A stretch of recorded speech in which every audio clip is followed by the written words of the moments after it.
long-haired weirdos, short-haired weirdos, vandals, hooligans. The government, hug the government, love the government, hug the government, love the government.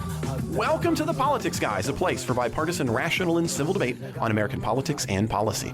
I'm Trey Orndorff, a political scientist at Oklahoma Christian University, and I'm joined by the professor of law at Chase Law School, Ken Katkin. Ken, welcome to the Midweek Politics Guys show. It is so great to be back, Trey. Well, as we were kind of teasing about on the weekend show, this is going to be for the two of us, our last show of the 2023. And then, of course, on December 30th, we'll be back with our next weekend show. So again, just as a reminder, our next weekend show won't happen until the 30th with Jay and Mike. So, Ken, for our purposes, what we've been doing on this show, we always break away from the news cycle for our midweek show, our supporters midweek show. And we've been going through the Constitution, and we have now been making our way through the First Amendment. And one of the things that's always funny to me, right? Like you get your high school student first coming into college, and you're like, okay, so what's your First Amendment right? And of course the one and only thing anybody ever says is, oh, something about speech, right? Now, there's a lot of speech stuff there, but that's what we've been dealing with so far. We've been doing our First Amendment protections. And so this week we get to that point where we're kind of at this unique juncture where we are both doing speech, but we're also doing the next phrase in that system, which is press. So the First Amendment to the United States Constitution, it gives us a speech protection, but also a unique press protection. Now, that in fact is fundamentally different than many other Western democracies, which just has a singular speech protection. But as we were preparing for this show, Ken, you were revealing something in the way that you think about this that was unique for me. I think for many listeners, even if you go out right now and you grab, I know all of you are going to do this, if you grab, the newest con law or civil liberties textbook. So that textbook, if you grab that textbook, it's going to have distinct chapters and items on, press and on speech, and they're going to distinguish that. You're going to have things like, we're going to talk about this prior restraint in your speech area, and then you're going to have different items in your speech. But you set that up a little bit differently, and of course, this is your area. So talk to us about this distinction, because that's what we're dealing with today. We're continuing speech, but we're also including press. But maybe that's not as big of a deal as some of us might think. Yeah, I tend to think of freedom of speech and freedom of the press as mostly coextensive with each other rather than separate from each other, because although there are a lot of First Amendment cases that involve media defendants, typically, where the person who's in court is a member of the press. Usually, the holdings in those cases would apply equally to members of the press and non-members of the press. So, we're going to talk about some of these cases today. We'll talk about the Pentagon Papers case where the government sues the New York Times to stop them from publishing the Pentagon Papers, or we're going to talk about the Falwell versus Flint case where the Reverend Jerry Falwell sues Hustler magazine to stop them from publishing mean cartoons about them.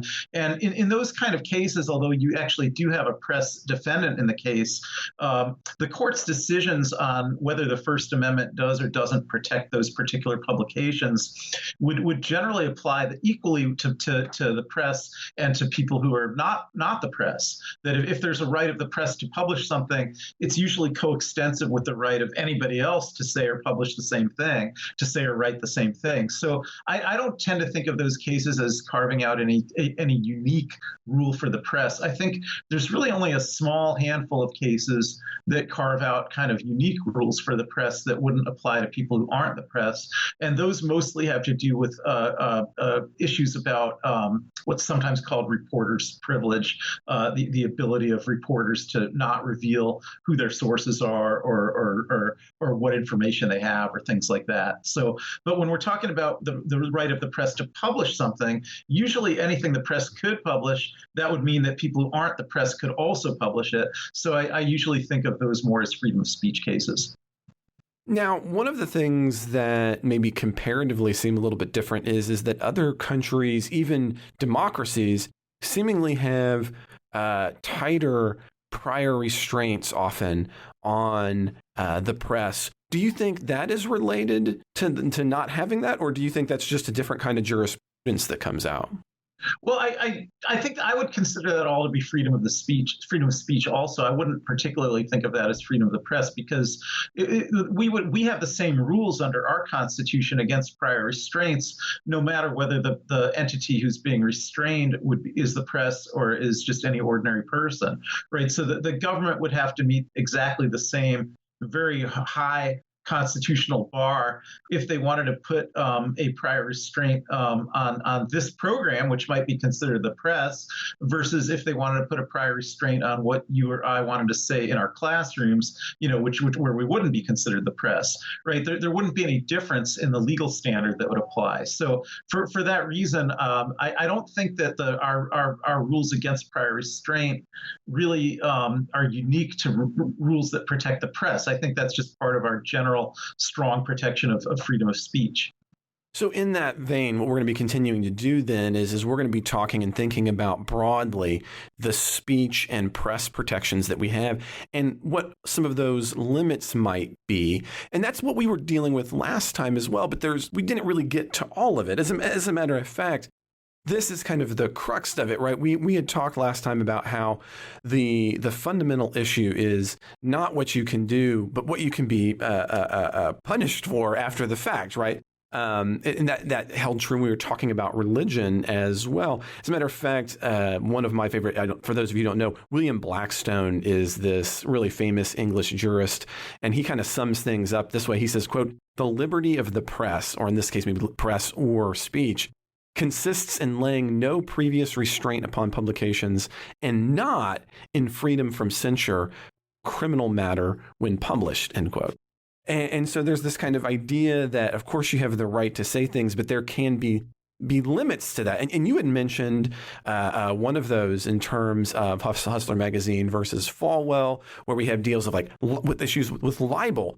We can deal with issues with national security, right? Could we stop people, for example, in the case of New York Times versus the United States, or we think of it today as being the Pentagon Papers? Could there be certain instances when we can institute prior restraint? So we've got some of those issues going on here, Ken. So where should we start, you think? Let's do maybe start with the cases on speech torts. Torts like libel, maybe. Libel, defamation, and then we can tell the listeners about some other weirder speech torts. Yeah, I like that. Never heard of. Yeah. So libel's a really good one. We had mentioned and talked about Falwell versus. Excuse me. That's Hustler Magazine versus Falwell. Yeah. Because in that case, this is one, as a matter of fact, that I teach in my class. So Hustler Magazine, and this is another little interesting historic note, Ken. Once upon a time, when I first taught this, just putting that case up, everybody knew what I was talking about. It might not be the case anymore that everybody knows what Hustler Magazine is. We were talking, and many of my students are very confused. They're like, what is this? What's a magazine anyway? It sounds like a joke, but I am not teasing.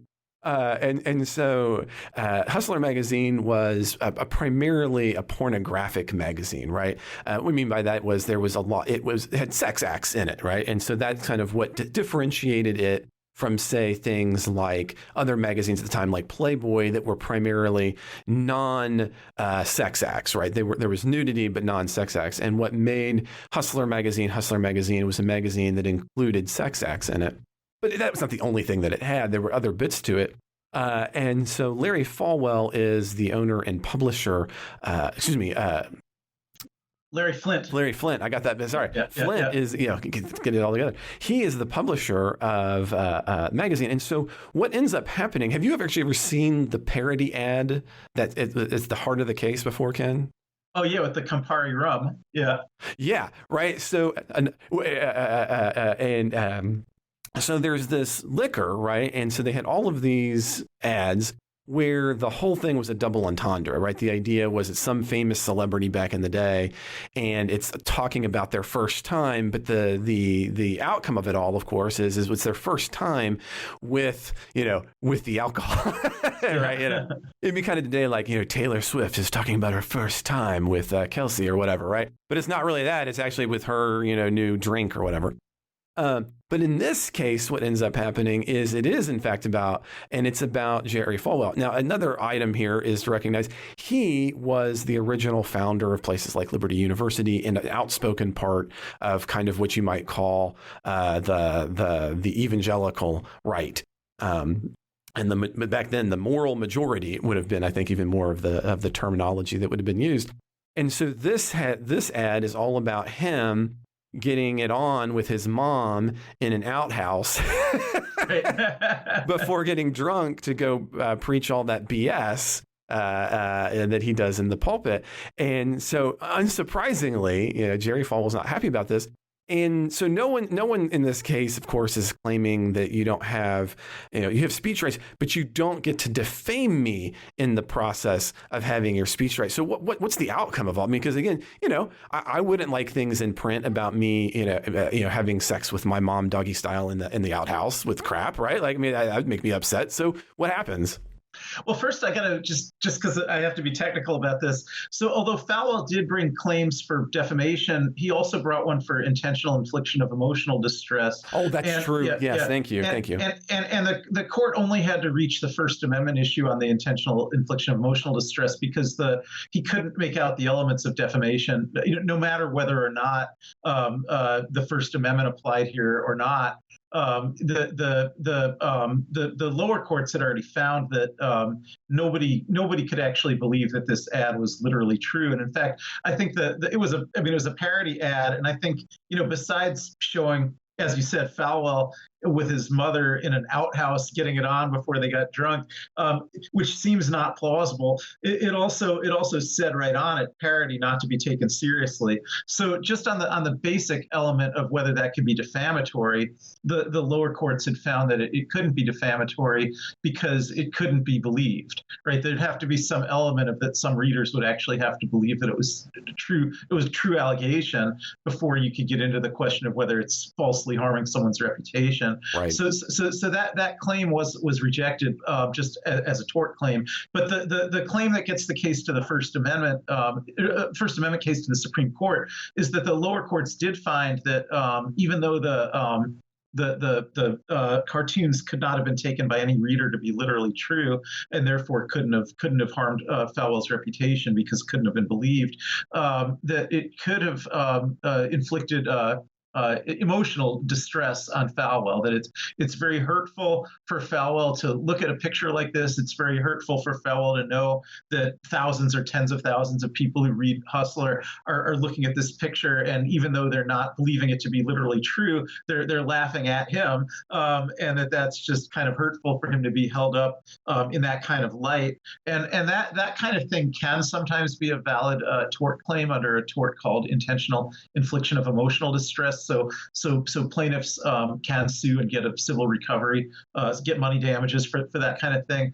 And so that was the issue at the Supreme Court. And the Supreme Court held, and we'll have to tie this back to the Sullivan case that we're going to talk about next probably, the Supreme Court held that there's a high standard in intentional infliction of emotional distress cases that the First Amendment requires, so that even if state law on its own would allow a plaintiff like Falwell to recover money for something like this, that because the First Amendment protects the rights of speakers and publishers to engage in satire or parody, including mean satire or parody, the mere fact that some people are going to be offended by it can't be enough to find that it loses its First Amendment protections. And to me, one of the most interesting things about the way the court writes the opinion it's a unanimous opinion. It's written by Chief Justice Rehnquist, and Chief Justice Rehnquist was probably on that court the most skeptical member of that court on First Amendment claims. He dissented from a lot of First Amendment cases, but in this case, he wrote the majority opinion defending Larry Flynt's right to publish this cartoon in Hustler. And part of the way he does that is he goes through the long history of very mean political cartoons in this country. And he goes back to the election of 1800 and shows that, you had political cartoons in the papers in 1800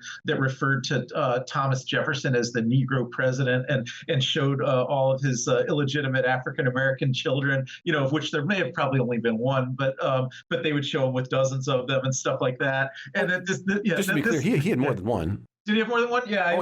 He had a bunch of brothers because some of the girls ended up passing. There's an interesting book about her passing. So yeah, to be clear, he in fact with Sally Hemings, I think ended up having 6 children. Whoa!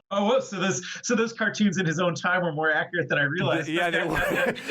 Yeah, just a heads up. That is in fact the case. There's a lot of that's an area I'm interested in. So yeah, but yeah, heads up. There you go. Yes, there you go. Yeah. So Rehnquist goes through all that and says, very mean political cartooning that exaggerates the truth in order to make political points has been an important part of our American legacy of how people get ideas across, and it does play an important role in political discourse. Even when the claims are exaggerated for the sake of humor, because everybody understands that the claims are exaggerated for the sake of humor, but everybody also understands the political points that are underlying the claims. So he's sort of anticipating at this time, people like Rush Limbaugh, who are about to come next in our history, and did a lot of that kind of exaggerating for the purpose of making political claims. And Rehnquist is sort of saying that this is all important to protect, so that it's possible for a mean political cartoon or some kind of parody or satire to lose its First Amendment protection, but the bar ends up being very, very high and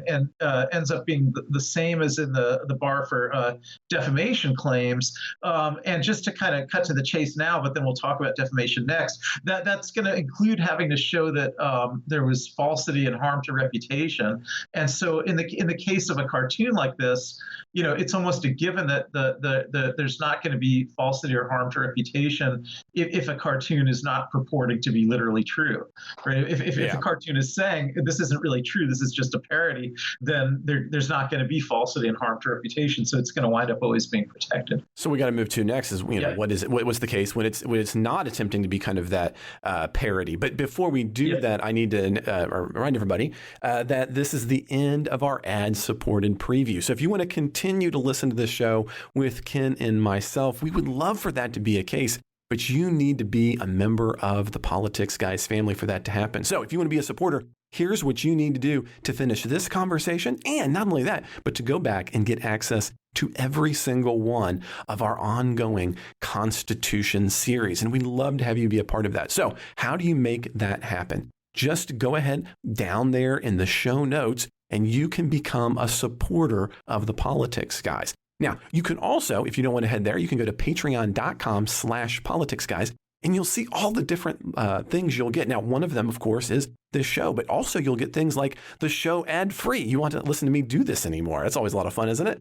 So head to patreon.com/politicsguys, and you can become a supporter of the show and finish this show. Now, there's other ways to support the show as well. You can support us on Venmo, where we're at Politics Guys. You can also support the show through PayPal.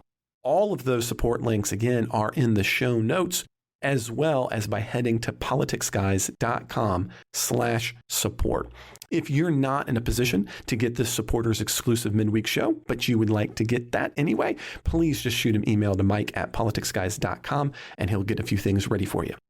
Well, whether you're a supporter or not, we'd love for you to subscribe, rate this podcast, and share it on social media. You can also, of course, always reach us at mail@politicsguys.com with any kinds of questions or issues you have. We're also on social media on Facebook and X. You'll see all of that in the show notes.